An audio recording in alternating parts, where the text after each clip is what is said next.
Општина Охрид од Светска банка бара 1.200.000 евра за реконструкција на 1 километар од градскиот кеј. Проектот е готов, се чека уште подпис на одобрението за градба и изработка на стратешка оценка за влијанието врз животната средина, процедура која локалната власт планира да ја заврши за скоро време. Но проблем се парите. Без средства од Светска банка тешко ќе се реализира, бидејќи во општинската каса нема пари за вака скап проект. Доколку Светска банка го прифати овој проект и висината треба да ја одреди, се разбира, на проектот кој што ќе го финансира, и тоа очекуваме дека во текот на наредниот месец ќе биде завршено. Во ноември ќе се знае дали е проектот одобрен и финансиран.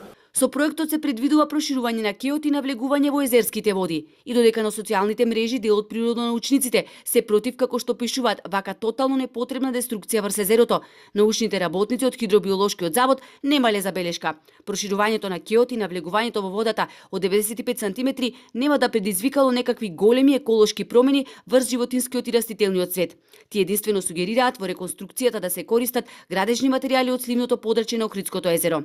Значи песок чакал се да биде од сливното подрачје на Охридско езеро, за да немаме внесување на некои нови неавтохтони видови кои што до сега не се среќавале во Охридското езеро.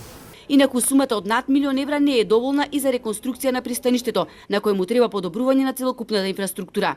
Се зголемува фреквенцијата, вие самите знаете дека и кај рекреативните пловила и кај помалите пловила за транспорт на патници, односно стопански превоз на патници, и кај бродовите, бидејќи сега имаме уште еден брод кој што е во Охридското езеро дојден, има најава нормално со развојот на туризмот и во перспектива да се донесат или да се градат други бродови, местото станува се потесно, така да ова прашање веќе добива се поголема сила и мора на некој начин да биде решавано.